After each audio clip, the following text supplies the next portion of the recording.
Don't care what they think.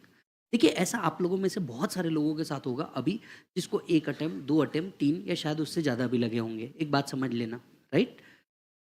Number of attempt से फ़र्क पड़ता है क्या? पहले ये समझ लो।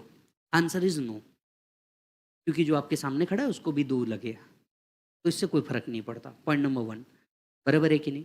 दूसरा, सर आप ये क्यों सोच रहे हो कि तुमको सिर्फ़ जॉब ही करना है? तुमने तुम्हारी प्रैक्टिस चालू कर दी तो किसको फ़र्क पड़ने वाला है? नहीं पड़ता। दूसरी बात देखो, हर एक जन कोई ना कोई कुछ ना कुछ तो बोलेगा ही। तुम अगर सबका सुनते बैठोगे ना, तो खुद की दुनिया कभी नहीं बना पाओगे। मेरे को भी बहुत प्यार से बोला गया था, अपनों ने ही बोला था, राइट? जैसे मैं आपको मेरा ही बहुत बड़ा किस्सा बता देता हूँ, तकलीफ़ अपने ही देते हैं। मैं सीए बन गया, सीए बनने के बाद मेरे 2 भाइयों ने मेरे को बैठाया। देखो क्या होता है, भाई जब सीरियस होता है ना, तो थोड़ा अलग माहौल होता है। इस बार भाई का फ़ोन आया, शाम में मिलना है, बात करनी है। अपन बैठ गए अपने 2 बड़े भैया के साथ। मेरे ही दोनों बड़े भैया जो दोनों बैंक में थे, बोले विजय क्या कर रहा है? मैं टीचिंग में था तब और बहुत सब्सटैंशियल इनकम नहीं थी। तो बोले विजय कितना कमा रहा है? भाई को एक्सप्लेनेशन देना, जवाब देना ये बहुत बड़ी बात है। समझ रहे हो? अपन हर बार मस्ती में रहते हैं, इस बार भाई सीरियस था।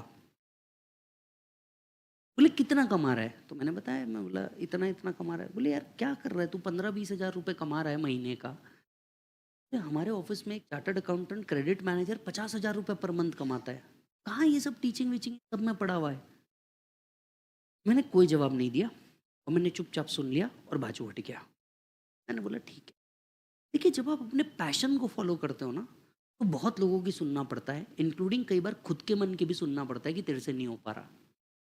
पर जब आप कोई चीज़ फॉलो करते हो ना, हाँ, अगर आप है ना सादा एग्ज़ाम देते रहते ना, आप बिल्कुल सही थे, कोई प्रॉब्लम नहीं। आप सादा एग्ज़ाम देते रहते, आप बिल्कुल सही थे। पर जब आप सादा एग्ज़ाम नहीं दे रहे हो, आपको भी पता है इंडिया की one of the toughest exam दे रहे हो। अच्छा मेरे को एक बात बताओ, जिस टाइम तुम सबने सीए जॉइन किया था, तब क्या तुमको ऐसा था क्या कि सीए में आए तो पास हो ही जाता? या पहले से पता था कि अटेम्प्ट लग सकते हैं? जेन्युइनली बताओ क्या था? पता था ना? तो आज उसको इतना क्यों कोस रहे हो? ठीक है ना, जब अपने फाउंडेशन के रिज़ल्ट को एप्रिशिएट किया था, अपने इंटर के रिज़ल्ट को भी एप्रिशिएट करो, कोई बात नहीं। तुमको बस ये समझना है कि तुम उनके पैरामीटर तक के सेट नहीं हो पा रहे। आप इसे कुछ ऐसे समझ लीजिए कि भैया किसी पर्टिकुलर जगह जाना है, जैसे अगर आपको क्लब में जाना है तो कुछ कंडीशन है, आपको जूते पहनने होंगे, कुछ अच्छा दिखना होगा, एटसेट्रा, एटसेट्रा। ये उनकी भी कंडीशन है, बेसिक कंडीशन कि भैया तुम्हारे पास इतना स्टैंडर्ड नॉलेज तो होना ही चाहिए, तो तुम बड़े लेवल के लिए होंगे। इस बात को बस इतना एक्सेप्ट करो ना, इसे फेलियर बोल करके एक बहुत बड़ा पहाड़ लेकर के मत एक्सेप्ट। बिल्कुल नहीं, हम लोग इसके लिए नहीं बने। एक बात याद रखना, हम सब एक आम परिवार से आते हैं और ये हमारी ही ज़िम्मेदारी है हमारे परिवार के स्टेटस को चेंज करने की। बस काम खत्म। तो ये दिमाग ही नहीं लगाना कि व्हाट दे थिंक। जिसको जो बोलना है आज बोलने दो। आज कोई ये बोल रहा है दिन भर कहाँ जाता है पता नहीं, दिन भर घूमती रहती है पता नहीं, दिन भर लाइब्रेरी में बैठ के टाइम पास करता है। सब सुनने का, सब सुनते रहने का, सब सुनते रहने का, सब सुनते रहने का। एक समय आएगा जब तुम्हारा समय बोलेगा तुम नहीं। समझ में आ रही है क्या बात?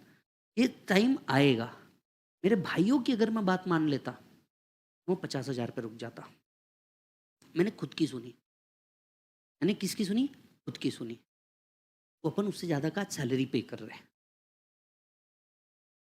समझ में आ रहा है क्या? अपन उससे ज़्यादा का सैलरी पे कर रहे हैं। मतलब आप समझो कि भगवान इतना अच्छा दिन भी दिखा रहा है या बच्चों की इतनी कृपा है कि आज पैसे के बगैर भी काम कर रहे हैं तो उतना ही मज़ा आ रहा है जितना पैसे में आता था। और आप सोच के देखो, ये फाइनेंशियल इंडिपेंडेंस कितने लोगों के पास होगा कि नहीं कमाने का है आगे बोल? कितने लोग ये दम रख पाएँगे? कितनी डिग्री ये दम रख पाएगी कि मेरे को कमाने का ही नहीं है, आगे बोल? तो ये जो चीज़ है ना, फाइनेंशियल इंडिपेंडेंस बोला जाता है इसको। क्या बोला जाता है? फाइनेंशियल इंडि और ये तभी आता है जब तुम तुम्हारा पैशन फॉलो कर सको। समझ में आ रही है बात? तो कोई टेंशन नहीं लेना, आगे बढ़ना।